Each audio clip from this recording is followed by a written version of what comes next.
If you look at the trials, you look at, all the major doublet trials, Titan, Arches, you see that there is about a 20 to 25% PSA discordance. So patients are progressing radiographically without a change in their PSA. Right. I think one of the challenges today is that most of these trials were done with conventional imaging. Yeah. Now we're basically using PSMA PET as our primary modality. How do you use the current definitions of high risk versus low risk? Because those are conventional. Now we have this PET imaging that can basically see anything. How do you, connect with the current literature that's also based on that's just based on conventional imaging? And I think to your point too, you talk about that, and we'll talk about that in a moment, but also looking in the world of oligometastatic disease and what that offers a patient with newer trials coming out, that in that setting, stereotactic radiotherapy can be beneficial and almost, curative in some sense. But with regards to conventional, definitions of, say the CHARTED trial, using conventional imaging, I still integrate that despite using a PSMA PET scan to define whether they are high risk or low risk. According to that, there are some interesting newer diagnostics as to whether or not we need to increase our therapies, whether that be through genetic studies of the actual tumor itself versus the imaging modality. But to your point, I still base it on the CHARTED trial of high risk versus low risk disease of 3 to 5 metastatic lesions outside the axial skeleton.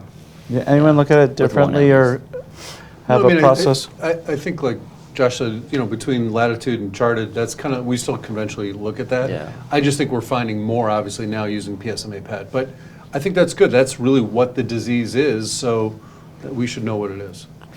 No, those are great points. We've been using it for a couple of years now. Have you found any traps or pitfalls with PSMA PET imaging, especially in low volume disease? Anywhere where you're, clinically or been in a scenario where it didn't help you, or any, potential, could lead you astray? I think one of the things we've seen in some of our mCSPC patients who've had these great responses, sometimes that PET scan, you'll still have some, quote, false positivity of those bone lesions, and I think it's just because they had such they had overwhelming bone metastasis, or some of them were so bad, and now that they're on bone health and they're on, doublet or triplet therapy, they're just doing better. So their PSA is 0, things look good, but you can still get that almost false positive, like maybe something's going on there. And we've done some targeted like bone imaging and really felt that there's really nothing there, it's just a false positive. Yeah, and I think what we found is the rib lesions. Rib lesions are a true trap. Yeah. At first when PET came out, we were chasing all these rib lesions, even treating some of them. Right. But when we did that advanced imaging or targeted imaging, tried some biopsies, that you should not do. They were really, false positives. So PSMA is great, great specificity, but also there is some false positivity rates there. Even a MRI of the chest, the ribs, is not always as reliable. So, the patient history is important. And sometimes in the pelvic nodes, you see there's a low level positive, just over 3 or 4, right. And the radiologist always, looks the way out. We cannot rule out this, cannot rule out that. The hedge. Yeah. So when you get these, these low volume pelvic or abdominal lymph nodes, and initial staging, you're considering surgery versus radiation. How do you react to that? So let's say they're, some, left aortic, small nodes. Would that change your management if you saw that in a patient? I think it's part of the puzzle.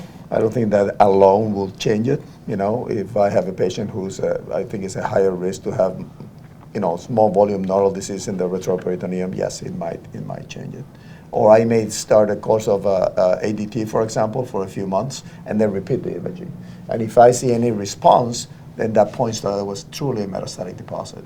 If you don't see any, then it gives you more assurance that, that was not related, and then you can proceed however you prefer. Oh, that's a good idea. I never thought of that. So it's like an additional diagnostic challenge to see if this is real.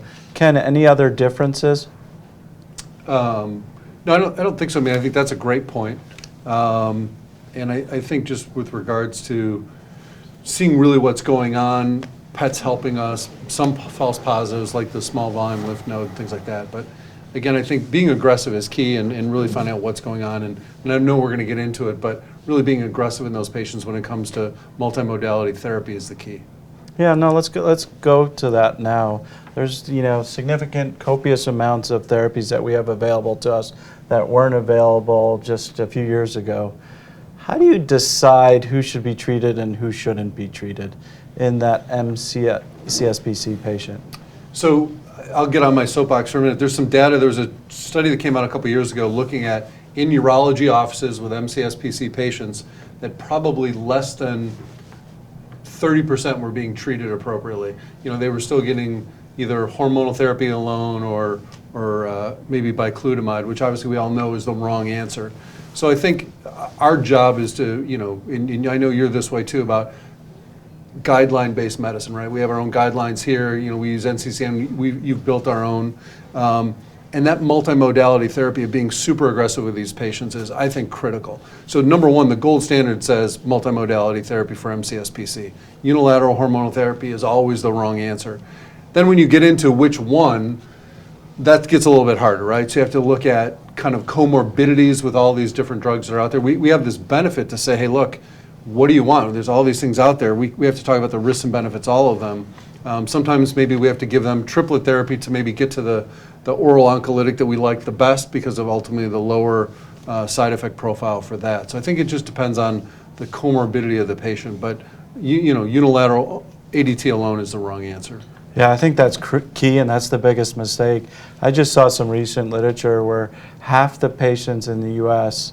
with CSPC are still treated with ADT monotherapy. So it's gotten better, but not by much. It's gotten better, Yeah. not by much. And I think what we instill is in our practice is that ADT monotherapy is no longer acceptable for these patients. That they have to be on some sort of intensification with doublet therapy, and you also mentioned triplet therapy.